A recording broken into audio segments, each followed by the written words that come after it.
Hello' everyone, কি খবৰ আপোনালোকৰ? আশা কৰিছোঁ সকলো ভালে আছে। আৰু আজি আমি গৈ আছোঁ ষ্টুডিঅ' এটম ষ্টাৰৰ ফাৰ্ষ্ট এনিভাৰ্চাৰী হয়, আমাৰ ডান্সাৰ স্কুলৰ ফাৰ্ষ্ট এনিভাৰ্চাৰী। সেইবাবে ডান্সাৰ স্কুলত এটা সৰুকৈ প্ৰগ্ৰেম ৰখা হৈছে, য'ত ডান্স কম্পিটিশ্যন হ'ব আৰু বিভিন্ন অতিথি নিমন্ত্ৰণ জনোৱা হৈছে। আমাৰ মাজত থাকিব অসমৰ জনপ্ৰিয় কোৰিঅ'গ্ৰাফাৰ অসীম বৈশ্য আৰু জনপ্ৰিয় শিল্পী মানস প্ৰতীম দাদা, আৰু লগতে থাকিব আৰু চাই থাকক।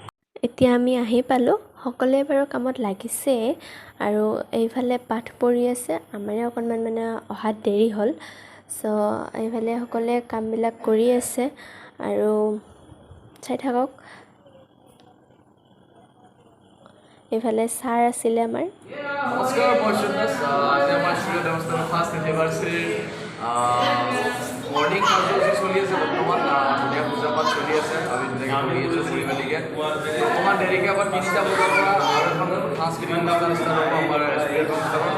খুব ধুনীয়া ডান্স কম্পিটিশ্যন এটা আছে, আপোনালোকে ভিডিঅ' পাব। ডান্স কম্পিটিশ্যনত চলো ডান্স কম্পিটিশ্যন আৰু তাত প্ৰাইজ আছে, ট্ৰফি, চাৰ্টিফিকেট আৰু অল ষ্টুডেণ্টক চাৰ্টিফিকেট দিয়া হ'ব।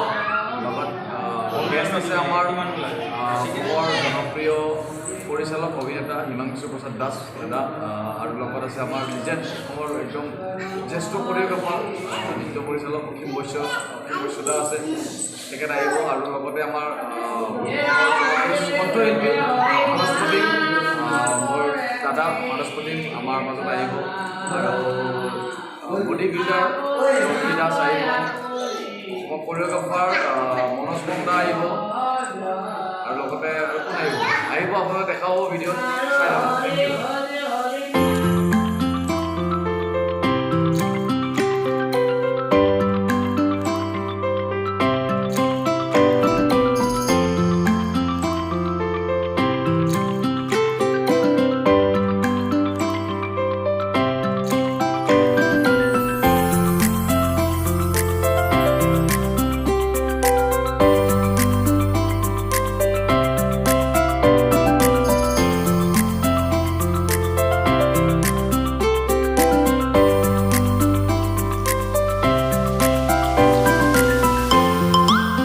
এতিয়া মই আপোনালোকক এবাৰ তলৰ পৰা ৰুমটো দেখাই দিওঁ।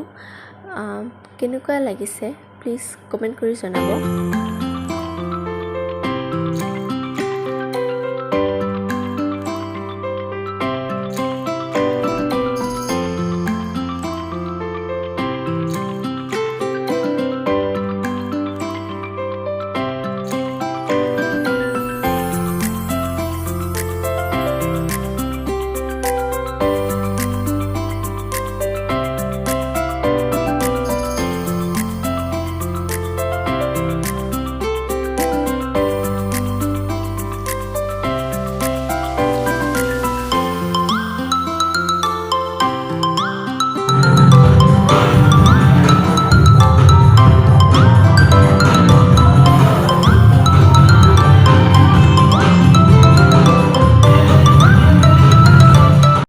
এইফালে আমাৰ কৃতিও আহি পালে। নমস্কাৰ, মই আহি।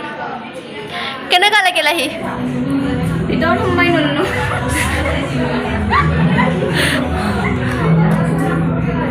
সোমাম ৰবা এইবাৰ।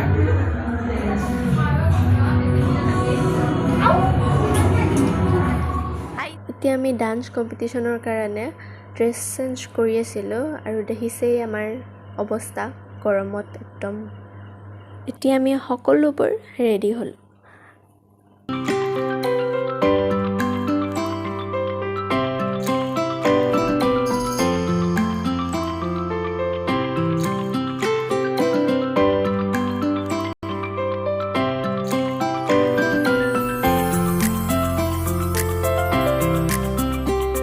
এতিয়া লাহেকৈ আৰু ডান্স কম্পিটিশ্যন ষ্টাৰ্ট হ'ব।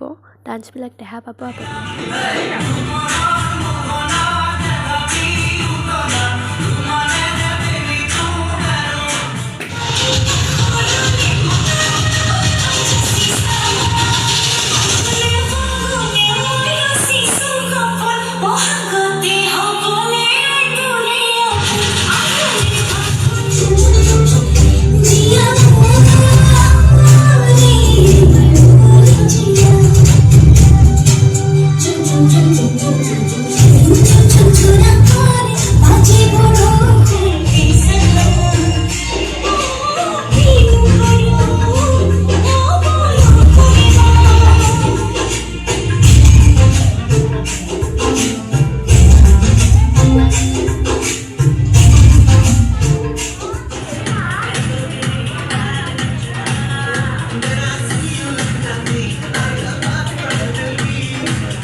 ডান্স কম্পিটিশ্যন শেষ হোৱাৰ পিছত আমাৰ নিমন্ত্ৰণ কৰি অনা অতিথিবৃন্দক সম্বৰ্ধনা জনোৱা হ'ল।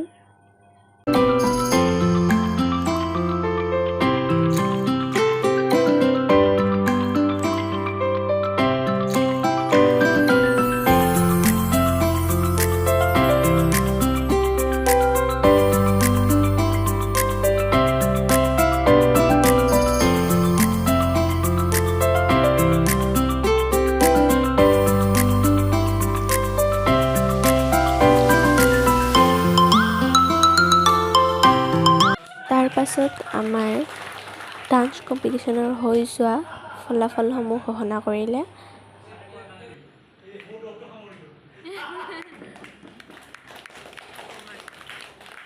অকণমান ছাৰহঁতে নাচিও দেখালে আমাক।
আজিলৈ ভিডিঅ'টো এইখিনিয়ে আছিল।